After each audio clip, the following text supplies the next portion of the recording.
survive.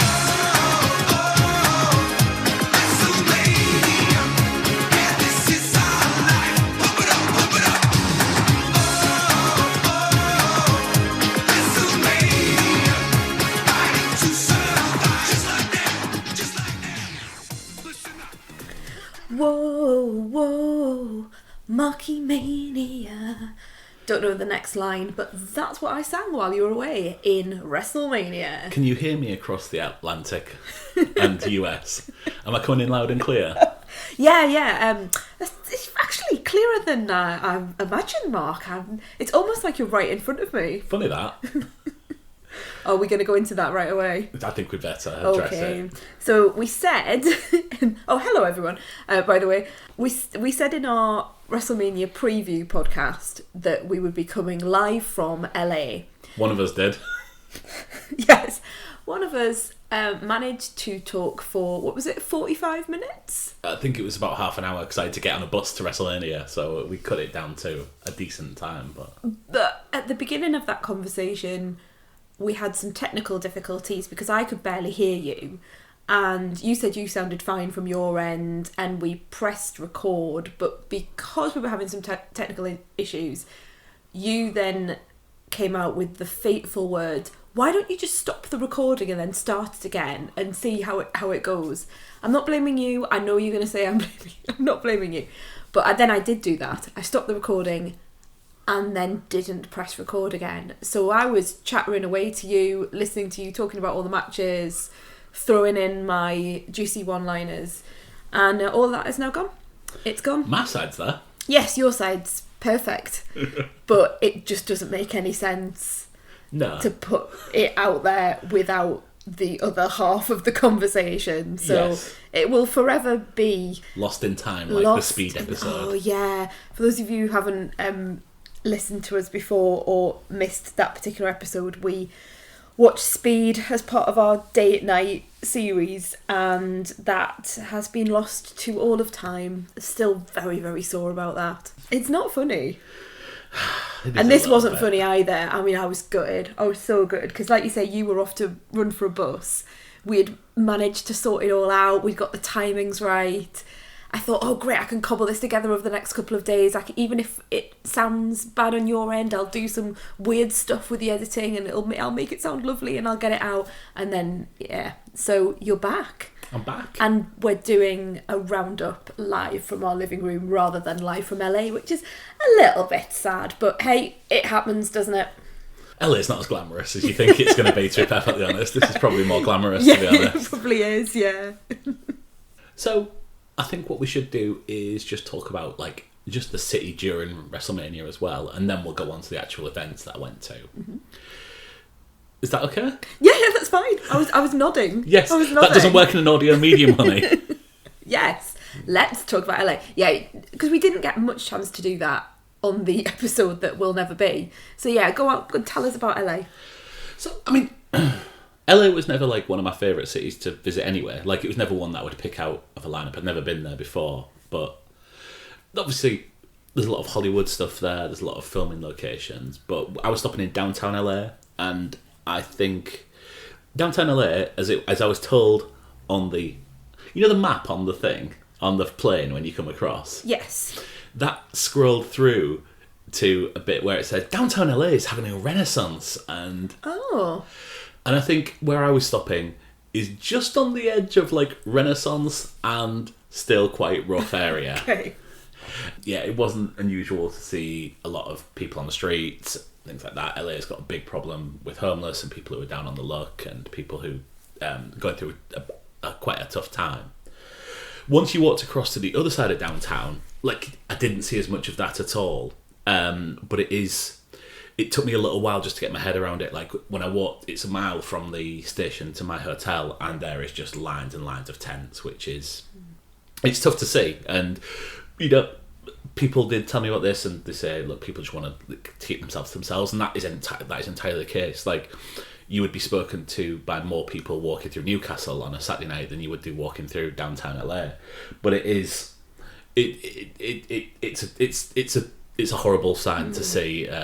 It's quite a cultural shock. Yes, when absolutely. You're not used to it. Especially when there is so much wealth in the city as well. You know, you are seeing... Oh, it's Hollywood. 30, 40 high tower blocks and luxury apartments, and then just a couple of doors away there is just people sleeping on the streets, which, it takes some getting used to. Obviously, it's my first WrestleMania, and I didn't quite understand just how much WrestleMania takes over a city.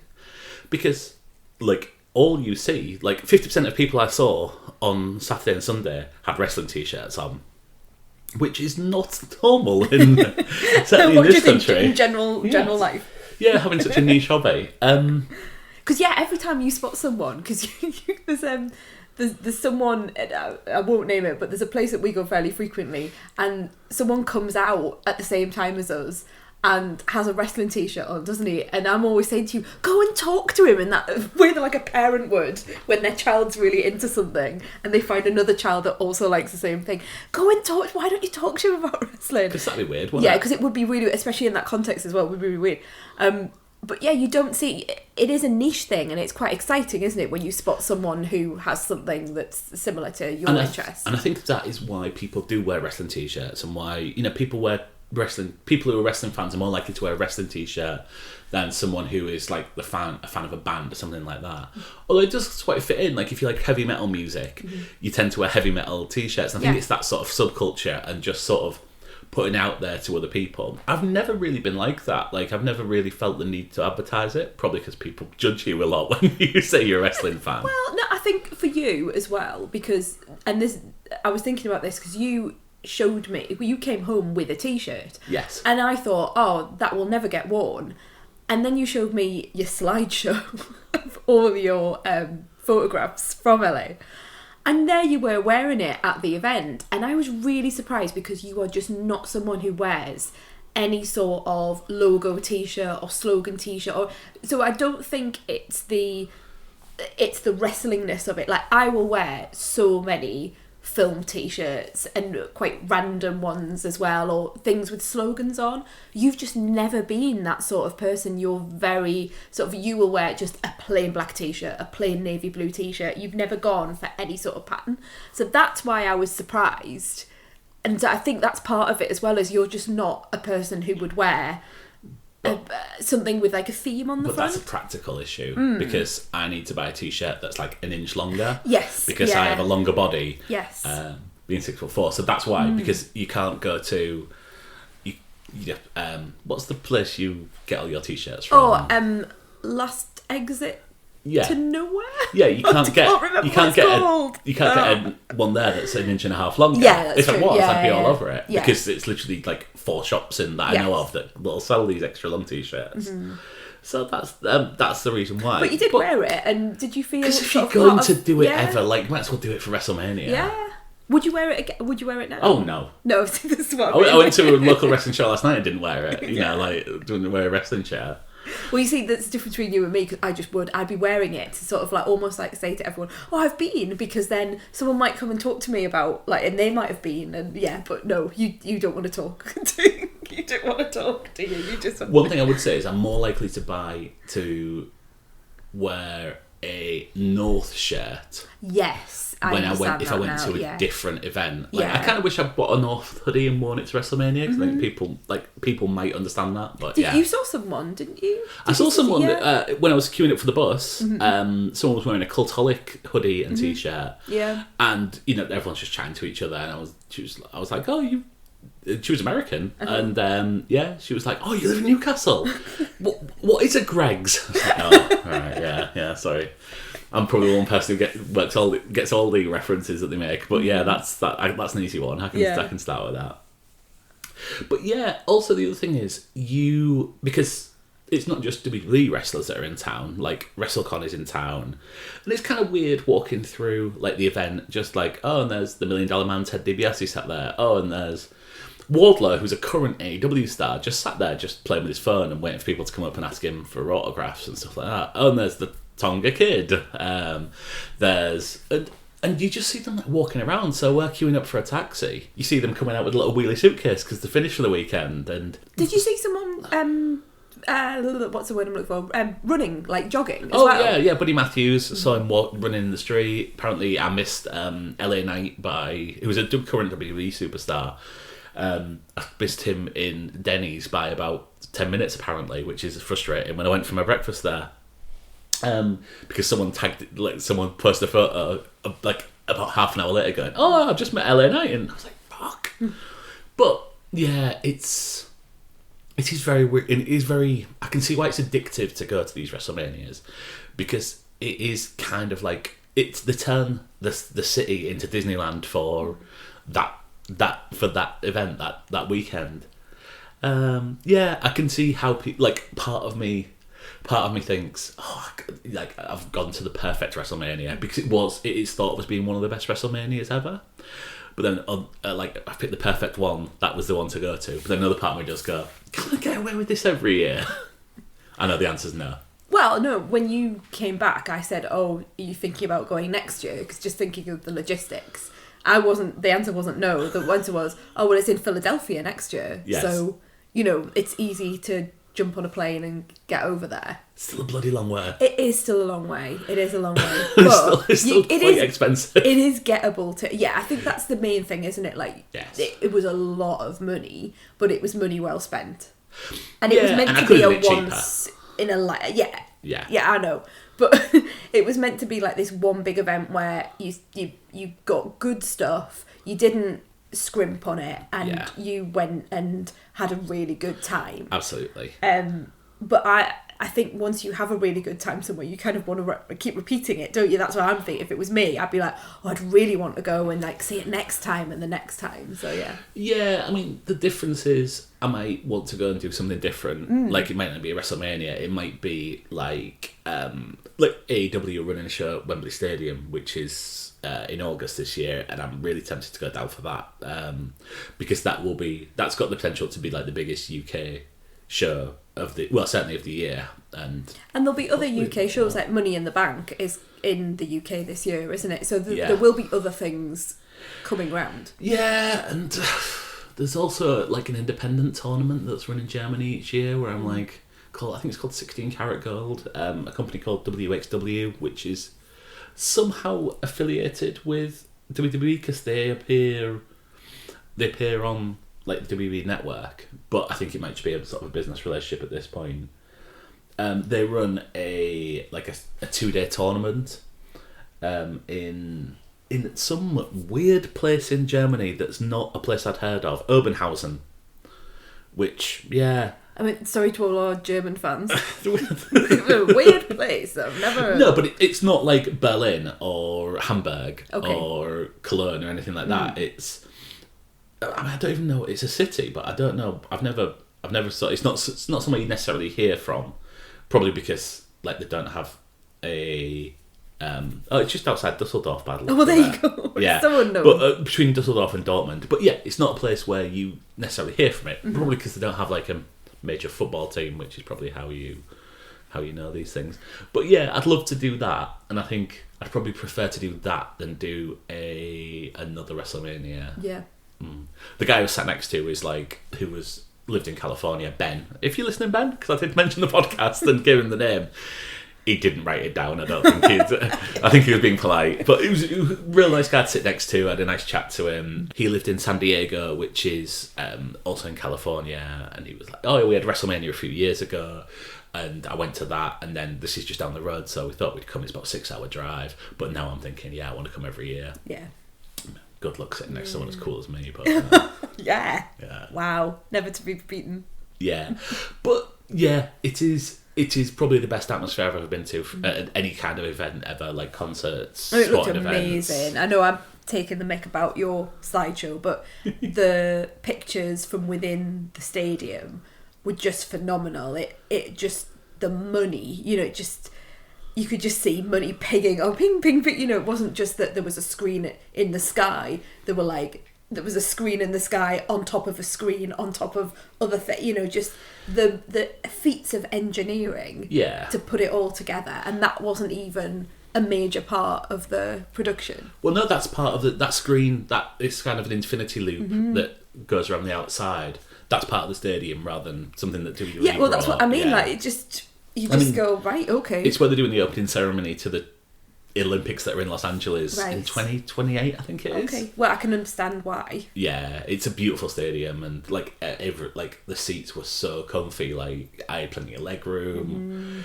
Bloody expensive for a beer. Like, oh yeah, 16, 17 quid for a beer, just a can of beer. Mad. You asked me to guess how much you'd spent just on food and drink in the stadium, and it was just ridiculous.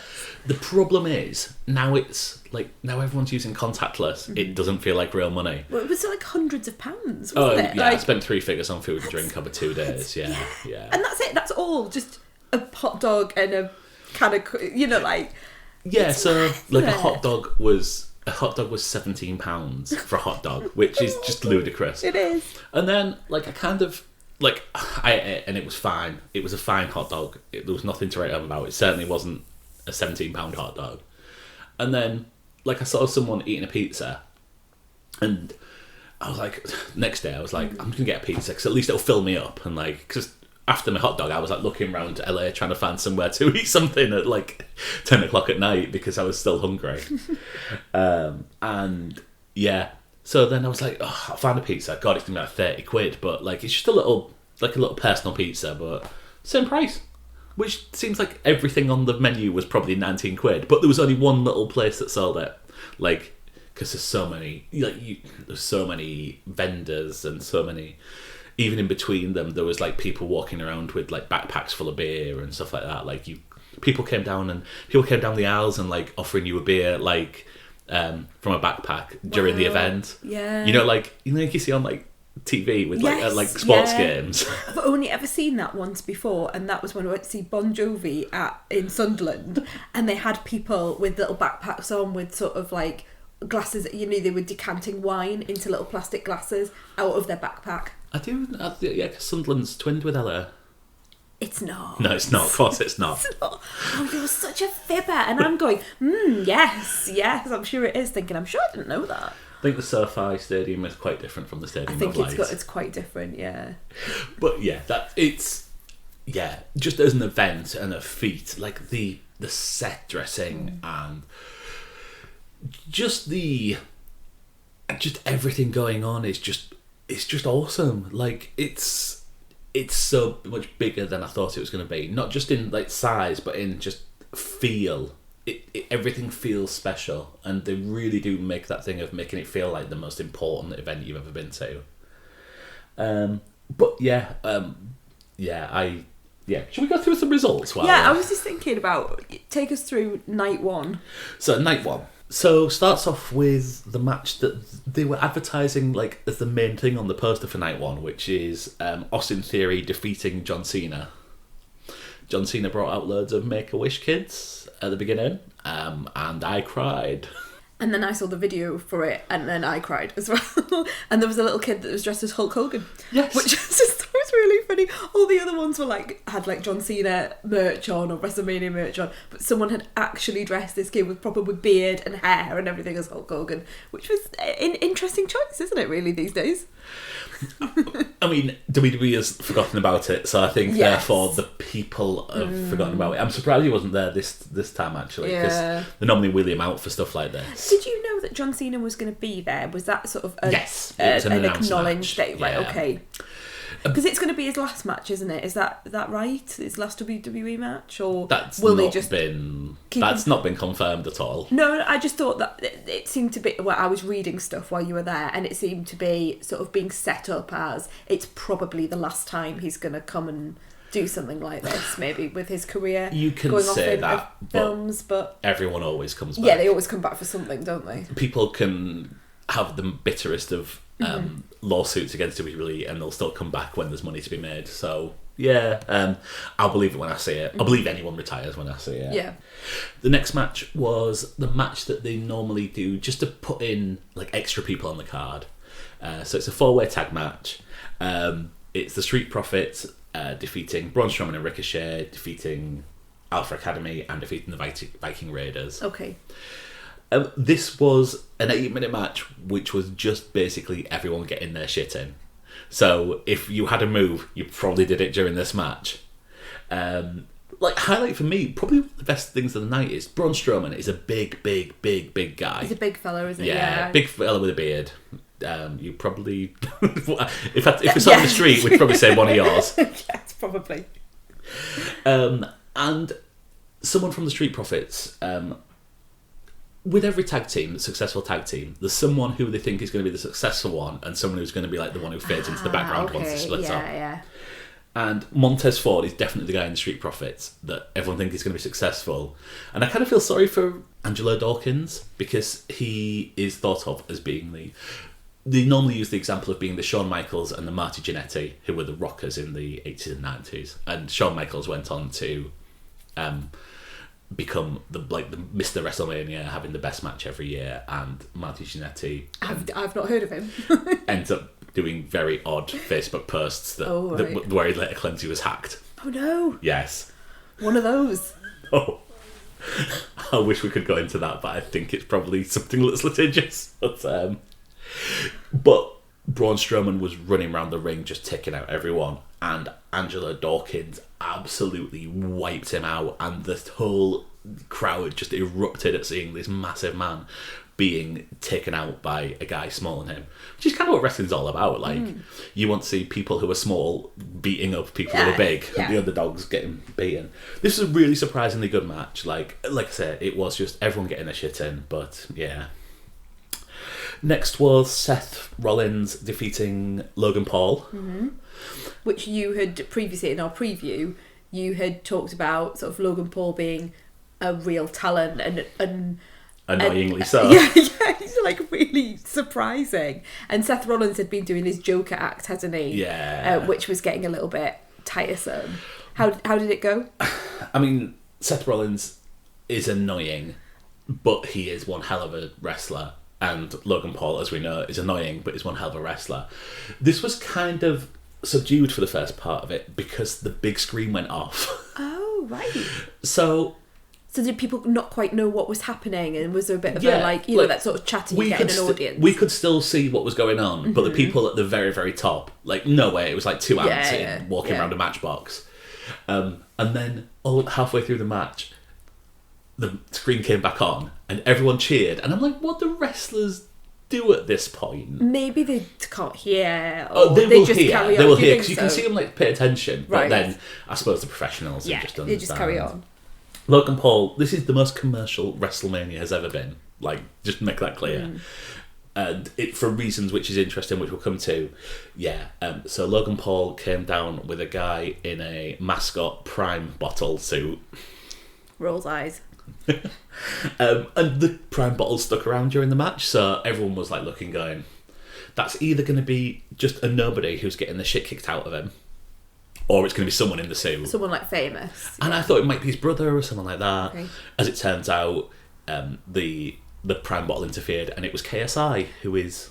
Do you have any idea? No, for people at home, my little face has gone, what? And my hands have come out in a sort of a... So KSI is a British YouTuber, right, who was kind of the first one to start having boxing matches. Right. And had a boxing match against Logan Paul. Okay. And that was one of the first big ones that took place. But they're now business partners, and so they're partners in creating Prime. The Prime drink, yeah. He got pulled onto a thing a table whilst Logan Paul was going to dive off for an elbow. Funny question, but did people know that was, like, if I was there with you, that surprise wouldn't have been meaningful to me at all. Did people in the crowd know who that was? Is it just a generational thing where I just don't watch people on YouTube, so how would I know who he is? A significant amount of people did, yeah. Right. Yeah. I mean, these are what kids now watch, as opposed to, telly. As opposed to watching Top of the Pops. Whizbit. They're missing out. Yeah. Like, if Nicky Campbell came out in 1994 or Simon Mayer, then we'd be like, oh, yeah. Like, I was like, I don't know who that is. I don't know who that is. And then all of a sudden it kind of clicked. Yeah, okay, so yeah, Prime bottle. It must be, I know of him rather than know who he is. Weirdly, he used to do videos with... Do you remember when I was really into FIFA? Yes. And there was a Scouse guy called Andy who... Yes, he used to play the games. Yeah. They used to do videos together. Oh, right. So it's that sort of era, And right? now he's now gone on to bigger and better things. Yeah. And now he's been cancelled by the internet for being an idiot. So, okay. Yeah. It happens, Yes. doesn't it? Yes. How the mighty fall. Next was the 6-woman tag team match of Trish Stratus, Lita, and Becky Lynch defeating Damage Control, of who are Bayley, Dakota Kai, and Io Sky. Have you heard of Trish Stratus and Lita? No, I haven't. Okay, so they were two female wrestlers that were around in the late 90s and early 2000s, and they were the first two people that kind of brought...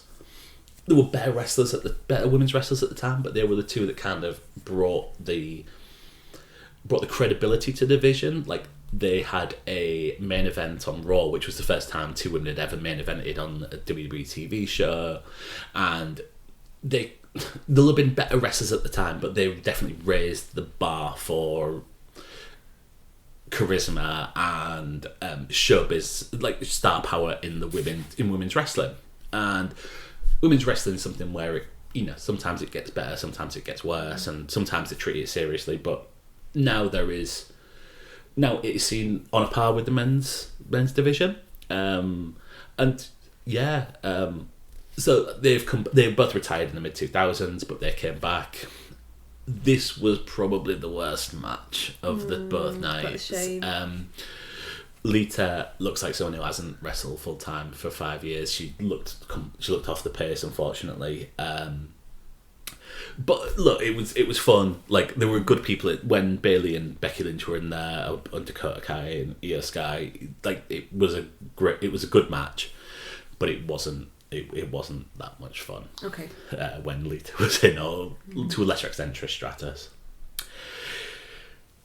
Next, we had Rey Mysterio defeating Dominic Mysterio. Yes. Prison Dom. I remember this from the preview. It's one of the big things that I remember from the preview. I was doing the socials for the preview and I was putting it out and sort of saying, oh, look, this is what we've talked about in the preview. And Prison Dom was just stuck in my mind the whole time, so I kept mentioning it. So, yeah, he came out from the back of a police van, handcuffed through the crowd. Rey Mysterio came out in a lowrider car in a tribute to Eddie Guerrero, who died in the mid 2000s. He's from Texas, but he's an Hispanic wrestling star. And oh my god, when it came out with Snoop Dogg was driving the car as well. Of course he was. Yes, why wouldn't you? And you've just forgotten that. Yeah. Small point. Yes. It's just, it's just WrestleMania. Yeah, it's WrestleMania. Normal. That's what happens. Of course he is. The crowd just erupted because they played a bit of Eddie Guerrero's theme music. Okay. And hugely Latino and Latina audience certainly in my section and all around, because Bad Bunny, who, have you heard of him? No. So he's the most listened to artist in the world. He does largely Spanish language rap music. Okay. And he was on guest commentary for the Spanish announcers. Also massive pop from the crowd.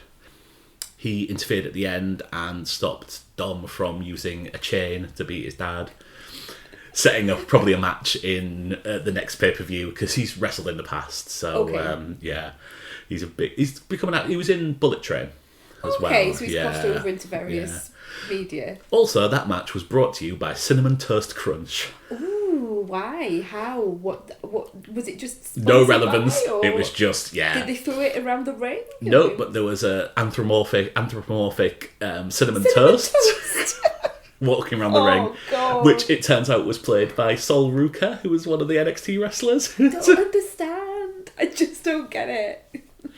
Of all the matches as well. It's sponsored by Cinnamon Toast. That is bizarre. Oh, it gets better. Okay. It gets better. In what we thought might be the main event. Sorry, what we thought might be the main event of the night. Rhea Ripley defeated Charlotte Flair to win the title. As I said, I wasn't looking forward to this match, mainly because I've seen enough Charlotte Flair, and certainly enough of Charlotte Flair being champion. But these two absolutely brought it. It was kind of a slow start to the match, but probably have to build up. But by the end, everyone was on their feet for the win. It was really memorable and probably the best women's match they've had, certainly at WrestleMania, for a long, long time. So yeah, absolutely brought it. Then The Miz and Snoop Dogg came out, the hosts of WrestleMania and the dog father of WrestleMania. And we had a surprise match of The Miz versus Pat McAfee. Oh, right, okay. Who's that? Pat McAfee, I was glad you asked, he's a former American football star.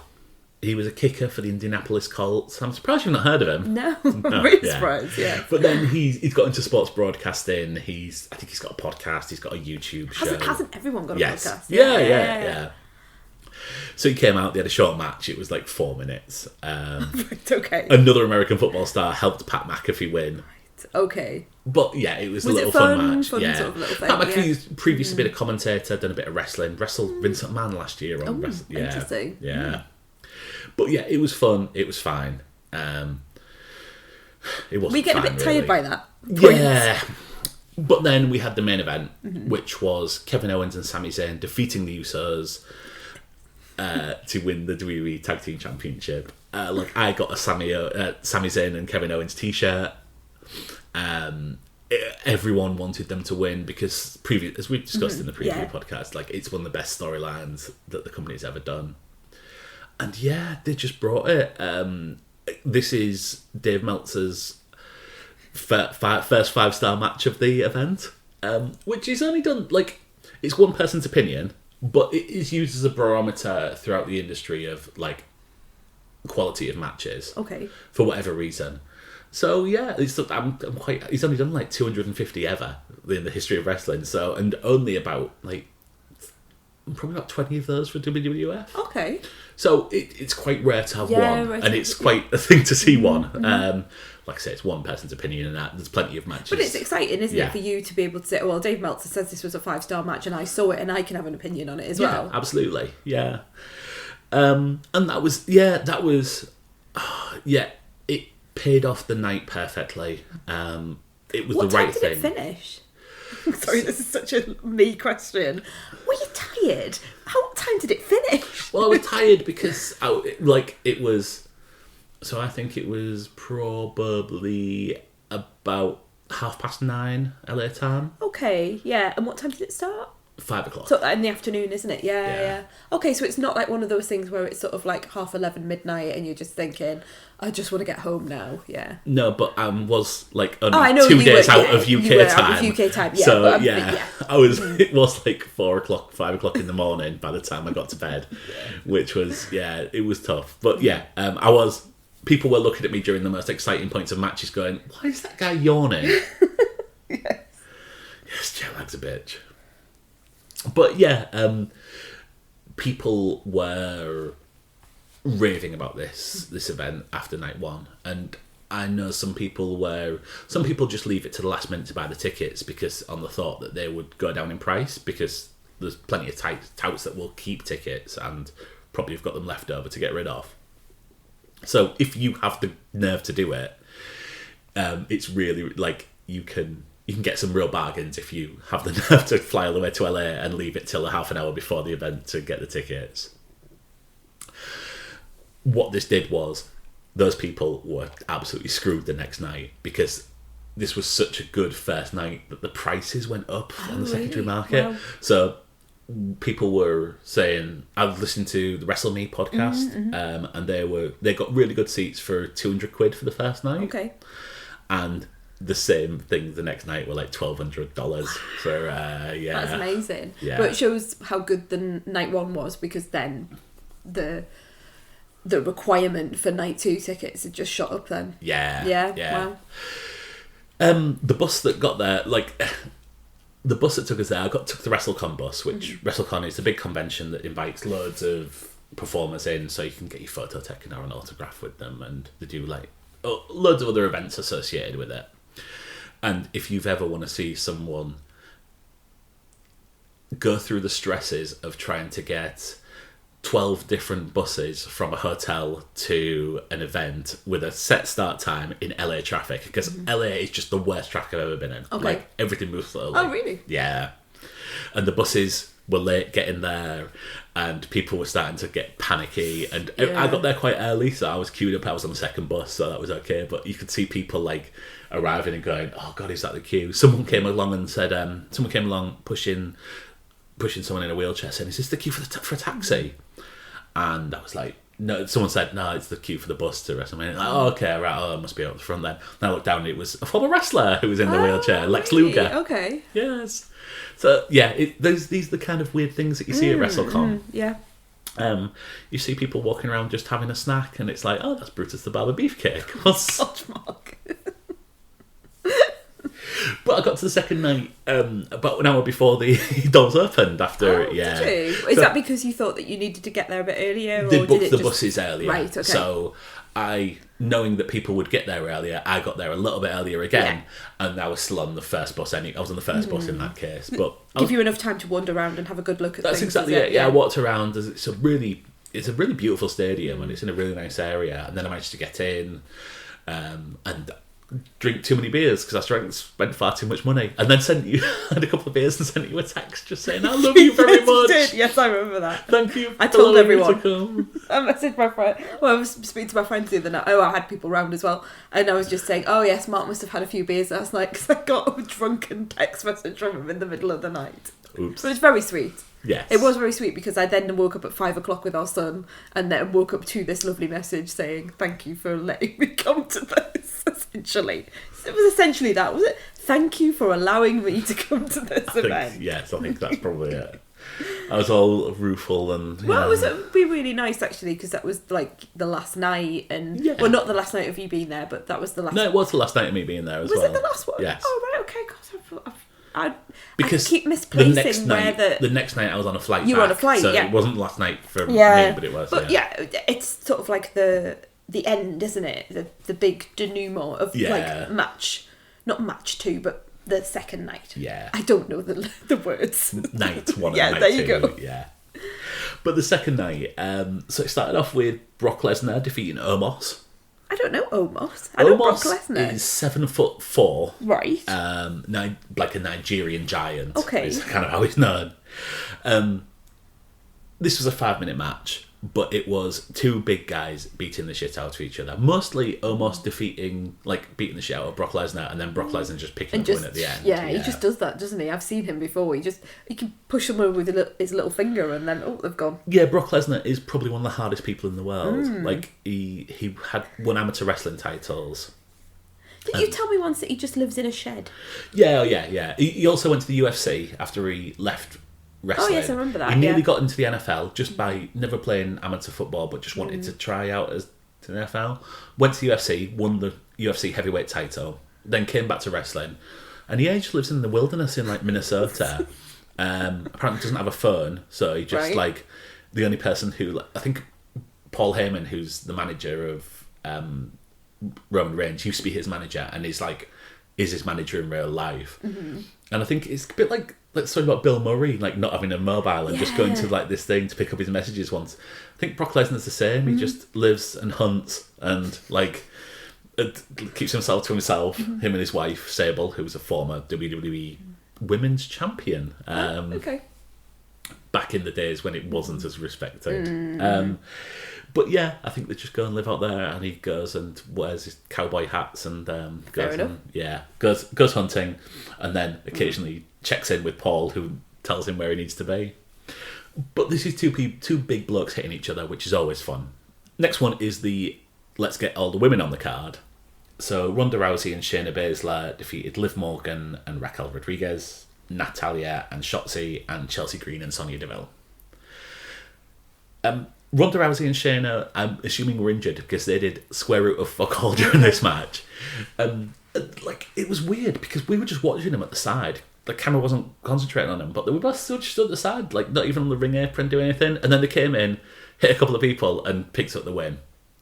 Interesting. Ronda Rousey's obviously a big name. She's former UFC champion, made a name there. But Yeah, she's previously headlined WrestleManias before, and she was one of the first women to headline any, a WrestleMania overall, but it was probably the worst match of the night. Second 5-star Dave Meltzer match alert. Okay. Gunther, who was a big Austrian fella, defeated Sheamus and Drew McIntyre to retain the Intercontinental Champion. No, not Sheamus and Drew McIntyre, representing Ireland and Scotland. Yes. So it was three big European brutes just beating the shit out of each other. Like, they were slapping each other's chest, and you could hear it 200 yards away where I was, like a firecracker. Wow, because you see it as well, don't you? So yes. Non-wrestling fan.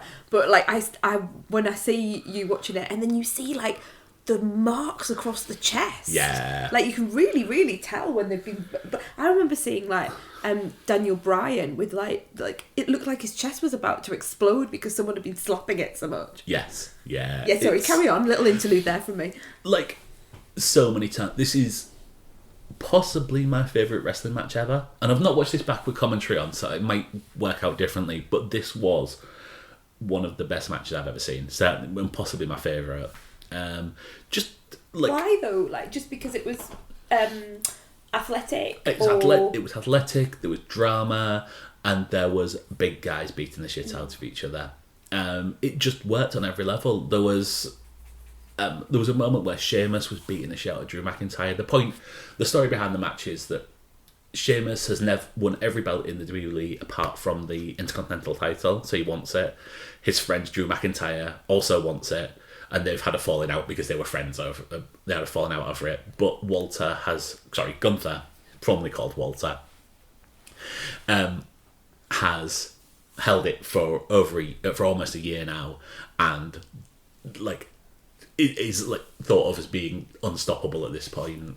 And he might be the person to beat Roman Reigns for the title. Spoilers for later on. Oh, okay.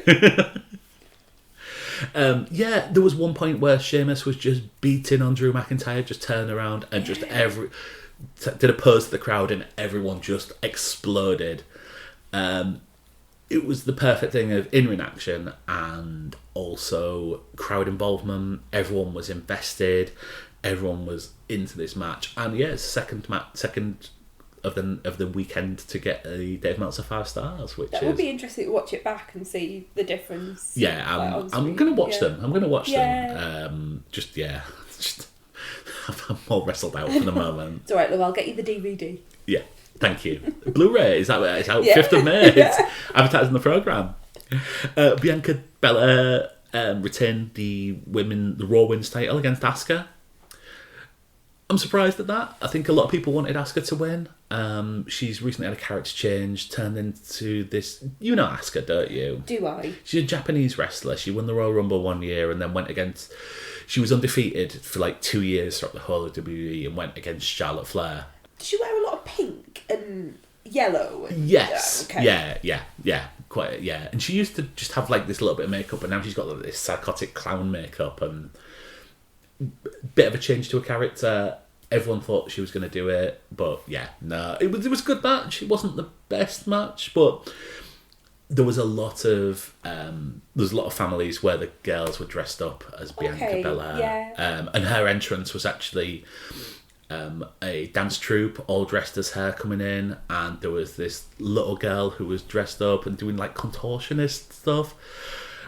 Like, again, in tears, like, absolutely adorable. And then, I think, during the press conference, they announced that the little girl, like, her mum had died that morning or something like that, but she still wanted to do it, and I can't deal with this. I just can't. And she really wanted to do it for her mum, and, like, but her mum had just died. Bloody hell. Yeah. That's hard going. And I hope that was done for the right, my brain suddenly, I hope it was done for the right reasons. I hope there wasn't any... I hope she made that decision herself. I'm sure she did. She didn't. You wouldn't know it from seeing it under any duress or anything like that. So but you're right to think you worry about that. Then came the moment of the night. Go on then. So The Miz and Snoop Dogg come out again. Of course. Sorry, I'd forgotten about them. The Miz says, "Oh yeah, who's going to challenge me now? Who's going to challenge me now?" Out comes Shane McMahon. Right. Have you heard about this? No, I haven't, but I'm not surprised. Because I understand there are lots of things going on. Yeah. On the business side of WWE. Obviously, it's up for sale, isn't it? So I knew things were going on with that. Shane McMahon is the son of Vince McMahon, who owns WWE, for anyone who's not aware. He is now in his 50s. He's had a few wrestling matches, and he's actually... I've seen him before. He's a really, he's very athletic. He's charismatic. Yeah, very charismatic. Yeah. He's now in his 50s, and him and The Miz had a match. Oh God, was it an actual match? Or was it was an actual match, they had a match. Mm-hmm. And they exchanged a few holds. Shane tried to do a leapfrog. And tore his quad right away from his knee in the middle of this match, in the middle of WrestleMania. Oh no. So what do they do when that happens? Because that's obviously not... I've seen it before where it's almost like a feint, isn't it? Where the referee's going, come on, get the stretchers in, and we all know they're absolutely fine and they haven't been taken to, in inverted commas, hospital.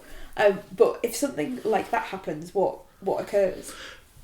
So in this instance, Snoop Dogg saved WrestleMania. Right. I don't know quite what was planned and what wasn't planned as part of this match, but The Miz walked around going, oh my God, oh my God, oh my God. Snoop Dogg stepped in the ring, punched The Miz, knocked him out, and then proceeded to do The Rock's finishing move, a people's elbow on him. Okay.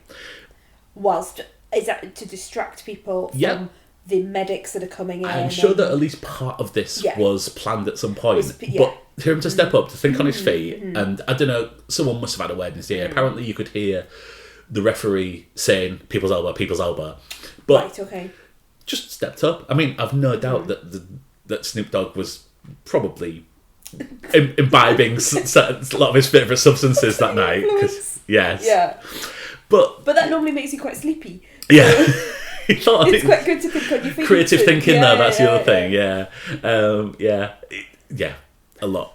And this was... That's good. I mean, is he all right? Is Shane McMahon okay? Oh, I mean, no, he's torn a quad away from his knee, so he's going to need surgery, you'd think. Yeah. Funnily enough, his old man did the same thing. Really? Yeah, about 12 years ago. Stormed to the ring. Those. It's probably longer now I'm thinking about it. God, it was 2005, so... Don't go leapfrogging when you're 50 old, then. There was a match where something went wrong. So it was a Royal Rumble match. And something went wrong, and one person was supposed to hang onto a rope, but both went out at the same time. So Vince McMahon stormed down to the ring, and in doing so, tore both his quads.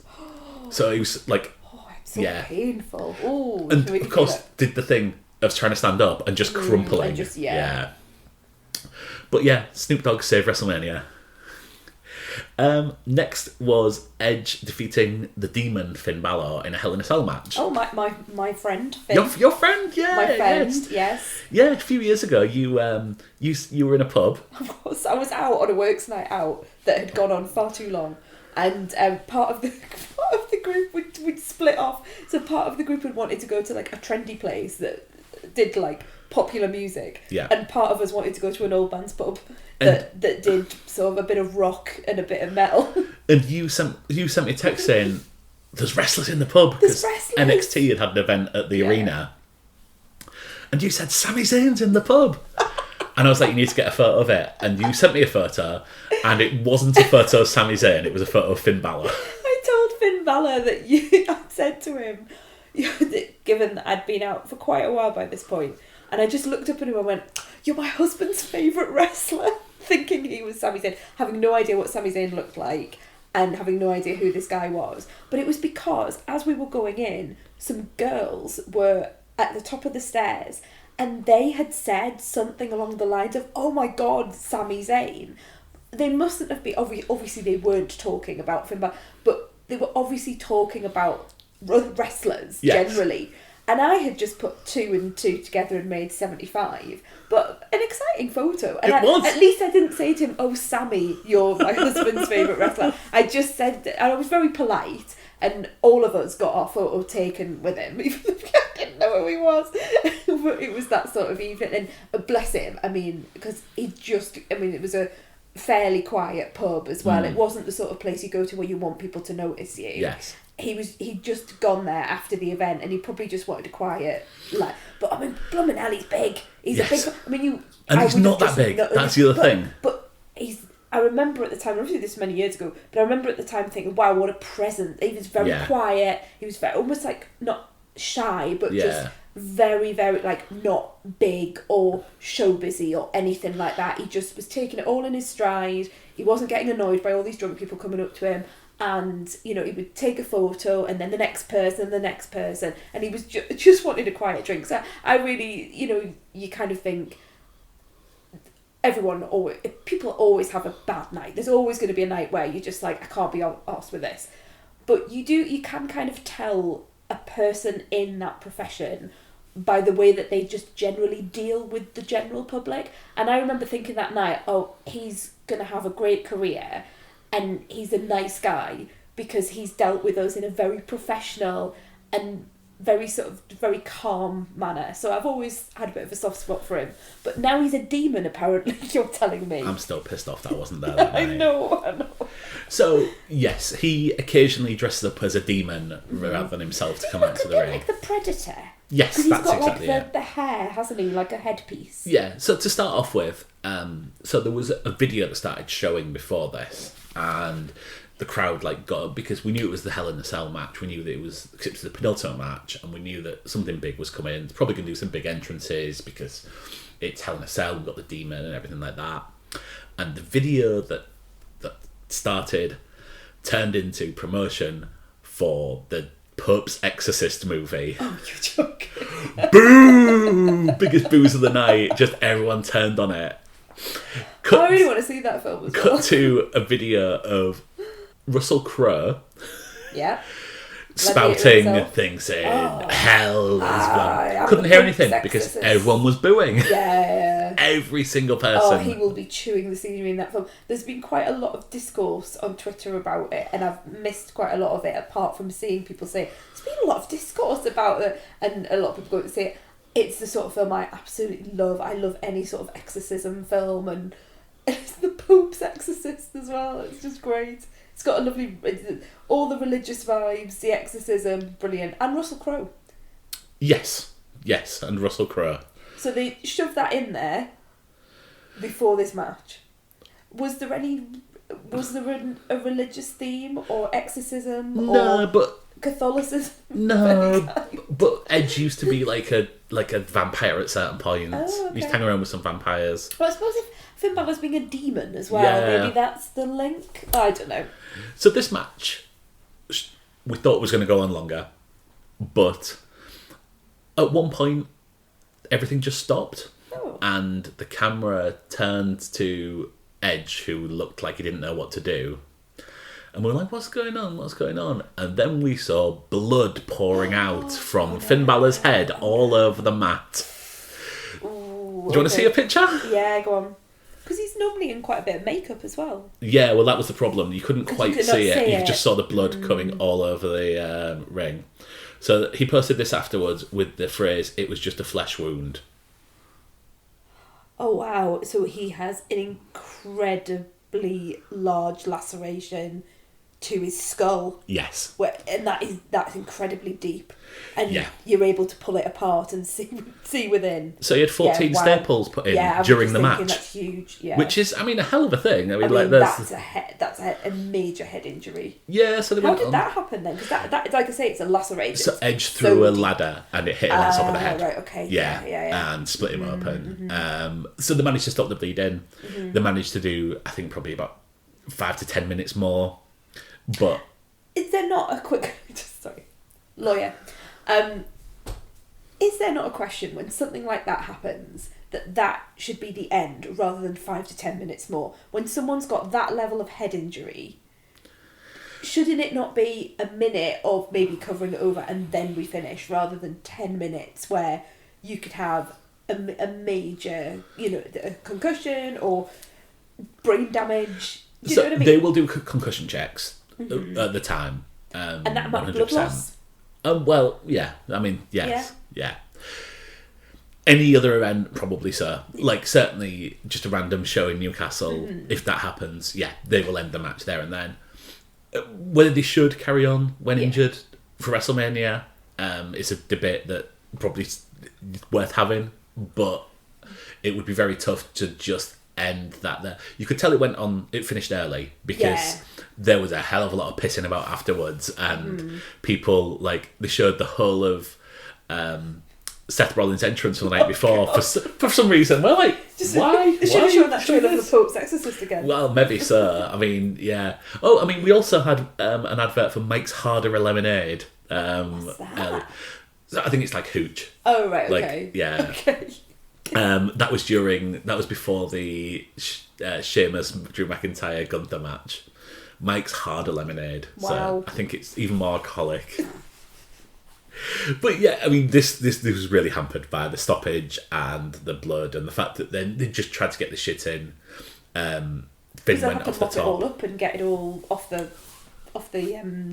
what's it called? Canvas. Thank you. Yeah. Well, interestingly, like, when you're there, you can see, like, the guys come down and, like, they rolled up the canvas and put, like, there must be another thing one underneath and stuff like that. So they're able to just, it's a really tight ship. They just take it down, replace it, and then move on whilst video packages are going. Right. And then finally, the main event. Everyone was so sure that Cody Rhodes was going to finish the story by winning the world title. Yeah.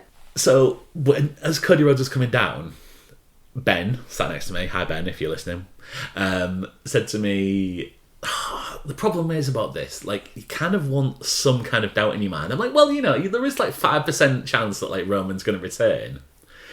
And then Cody came and, like, saw his wife and child at ringside and gave his belt to the son of a wrestler who died a couple of years ago, who was there as a guest of the family. And I was like, he's not winning. So you just knew at that point? Yeah. Right? Yeah. Why? Because they would do that. Like, typically, if he was winning, he'd do that at the end. Yeah. There was just a feel to it. Okay. And yeah, I was absolutely sure of that. So that was it? You just sort of knew from that point on? People have said this was an awful, awful decision to have Roman Reigns win. And, like, I think it would be a better story for Cody to win. However, I do find it absolutely hilarious when they do these things against all logic.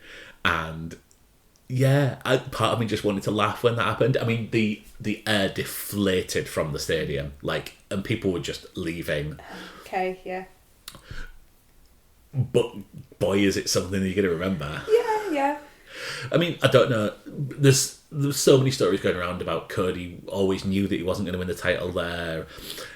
That's not how I would think he would do the promos if that was the case. I mean, it's not the worst example of the weekend. Like, there was a tag team where one of them passed away in a car crash a few months ago. Okay. And his brother challenged for the Ring of Honor TV title. And it was thought of as a memorial show for Jay Briscoe. They were handing out, like, black armbands to the crowd when they were coming in, and Mark Briscoe lost. Oh, right. Yeah. Okay, right. Yeah. Yeah, so interesting decisions. Yes, interesting decisions, definitely. How did you feel about it? Did you, once you sort of knew he wasn't going to win, did you lose interest in it, or did you just sort of just watch it? It was still a great match. Yeah. It was still an awesome match. Because there's still, like, you still don't know. We saw Solo Sikoa, who is a member of the Bloodline, was ejected by the referee, thrown out, and then we could see him coming through the crowd, so we're like, oh, he's coming back. And I was like, right, that's definitely it. He's losing them. I still wanted him to win, but I still found it funny that he didn't, if that makes sense. Yeah. Because it's an audacious move to end a show on such a downer as that. They don't tend to do it. They tend to do the big good news story and the thing. But yeah, yes. So before we finish, you were talking about the commercialisation. No, obviously it's a commercial event, so it shouldn't be a surprise that there is commercialisation, because of course there's going to be. But you said you'd come back to that later on. So what was it in particular that you were thinking about? Well, funnily enough, as I was queuing up for the bus, I was checking Twitter just to see what was happening and found out that WWE had merged with UFC. So, how much do you know about this? It's only as much as you've told me, to be honest with you, which is about that much. So, yeah, WWE has been for sale for a little while. It's kind of a perfect storm in that their commercial deals are coming up with TV. So they have SmackDown that's on Fox and Raw and NXT that are on USA Network, which is owned by Comcast, and they're both up. Both contracts are up for renewal at the end of this year or beginning of next year. And so, if there was going to be a buyer, there was a good chance it would be a media company that would be buying them. Yeah. So therefore, it made sense to be looking into a sale at this point. It's been up for sale. There's been speculation. There's been plenty of people have said, is it going to be Comcast? Because Comcast pays a lot of money for these rights, and is it a case of just buying rather than renting? Yeah.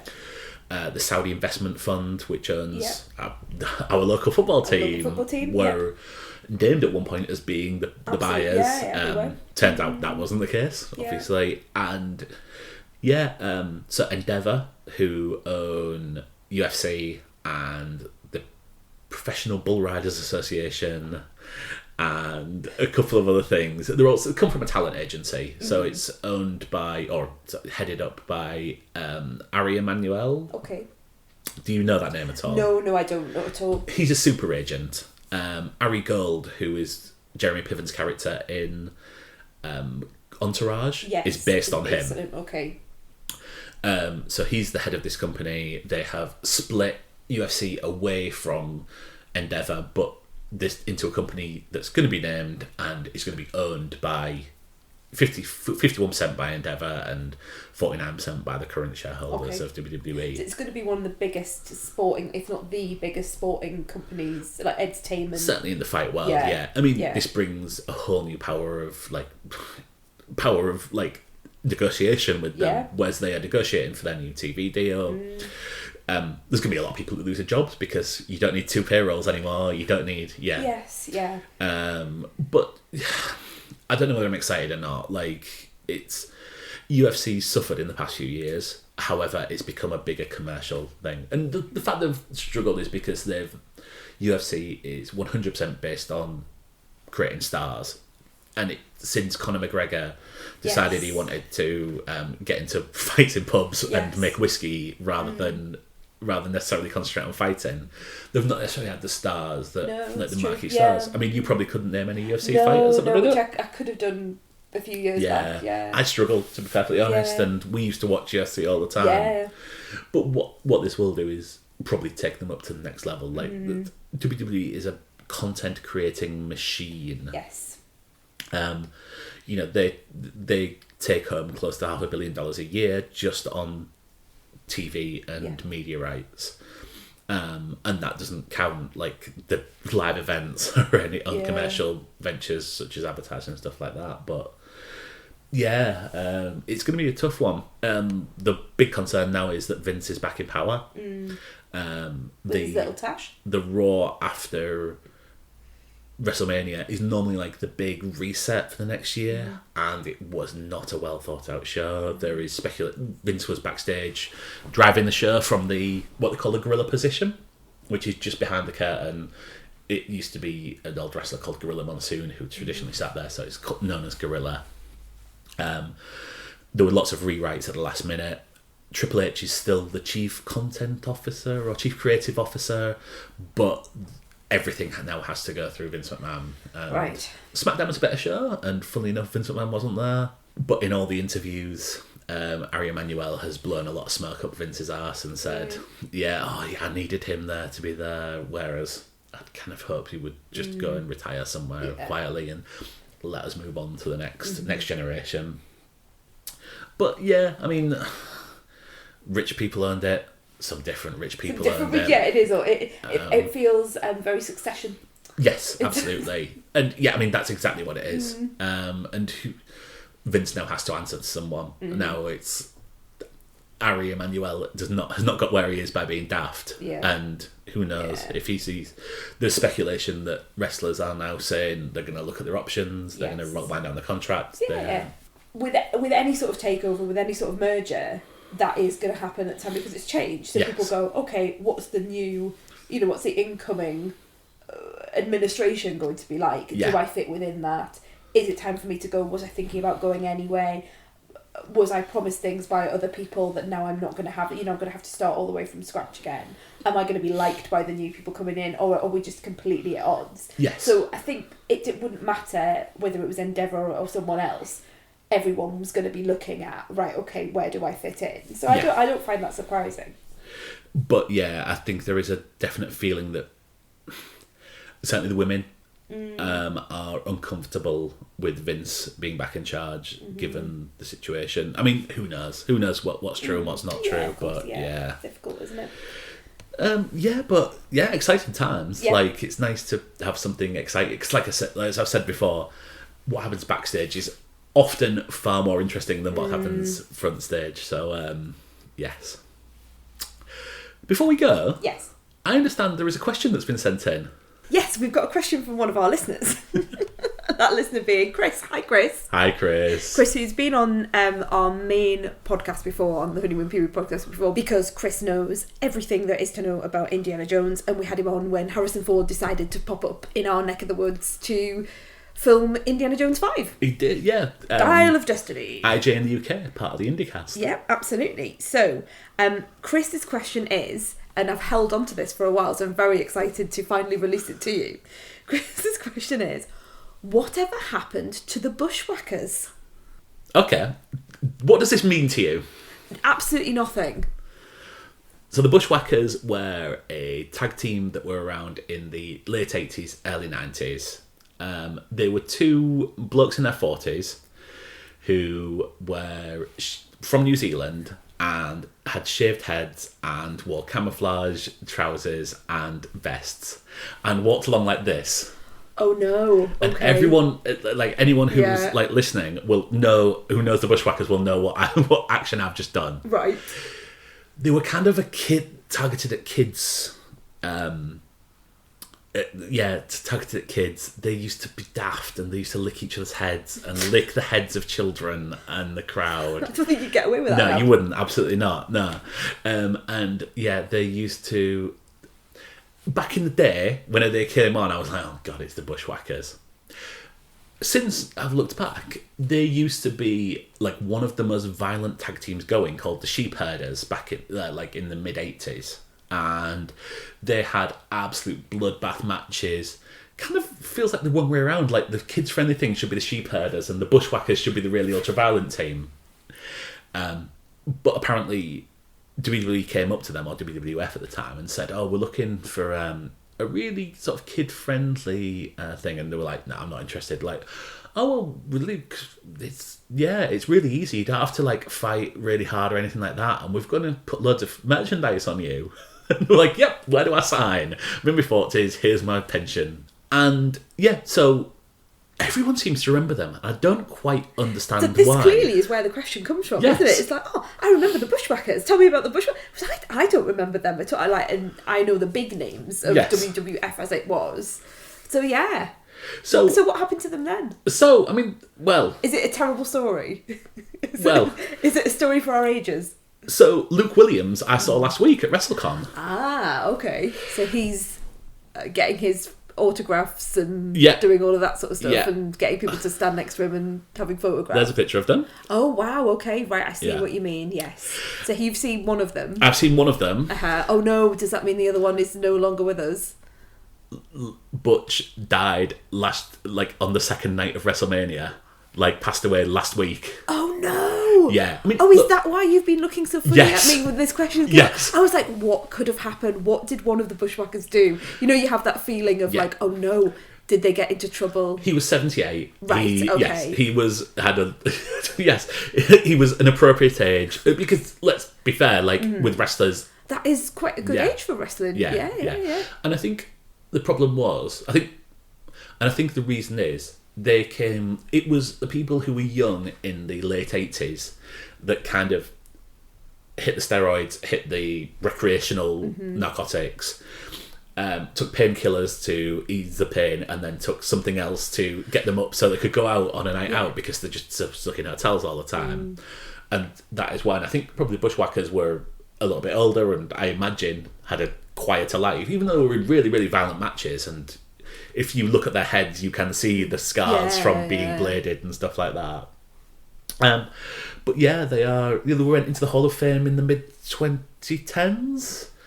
Like I said, they're really well thought of, but yeah. Well, Chris, what a relevant question you've come up with. Wow. I can't believe that was the question. Because I really did fear, because I looked at you and I almost went, oh, should we cut this? Should we just, like, leave this alone? No. Has one of them been sent to prison for a bad thing? You know? No. I think they were more influential than they necessarily get credit for, because people remember them as this kid-friendly act. Whereas... yeah, they are. I think they're the only people to have had a 5-star Dave Meltzer match and a -5-star Dave Meltzer match, because they were dressed up as Doink the Clown and going round on. As what, the clown? Oh, Doink the Clown. What's that? Oh, Doink the Clown. So Doink the Clown was a wrestler in the mid 2000s. Oh, because I would totally know that, wouldn't I? Yeah. So he was a clown.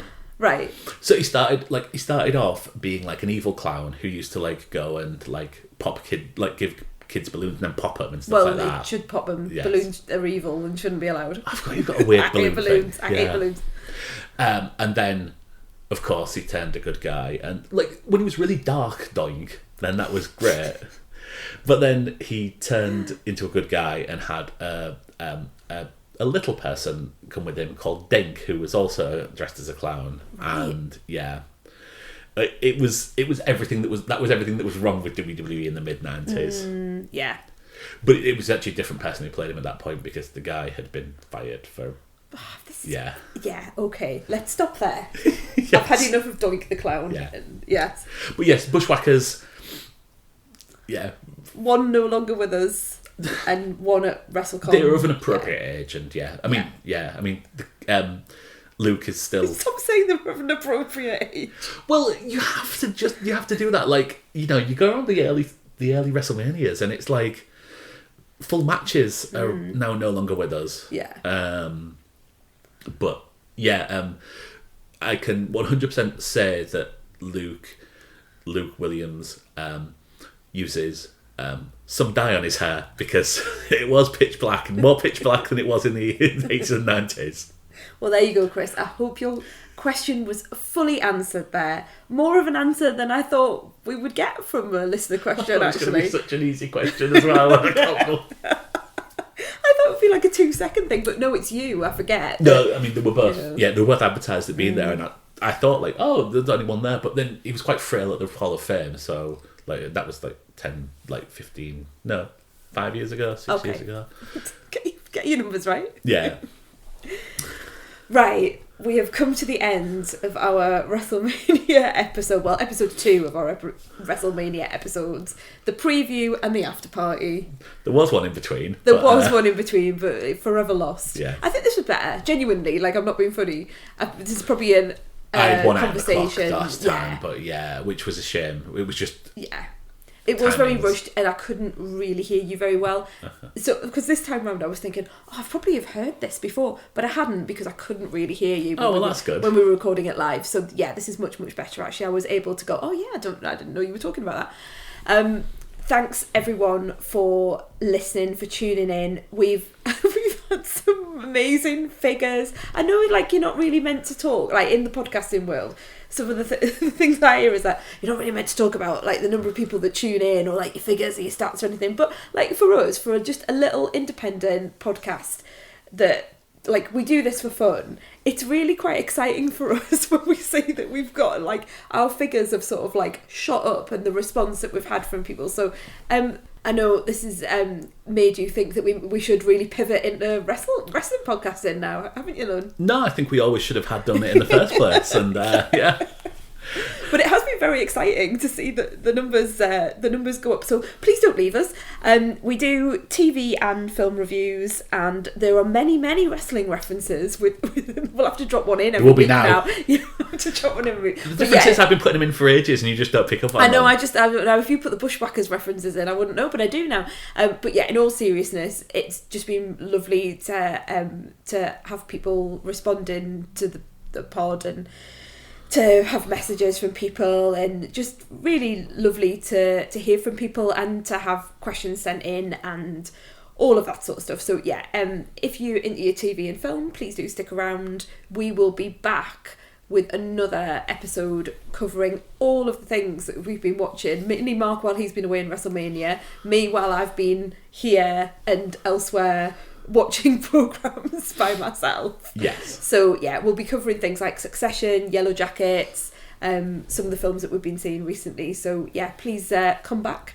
And if you've always been with us, thanks very much for listening. We really do appreciate it. I know we say it every week, but we really love doing the podcast. And so yeah, thanks for hanging out with us. You can find us on Instagram and Twitter at The Honeymoon Pod if you want to drop us a line there.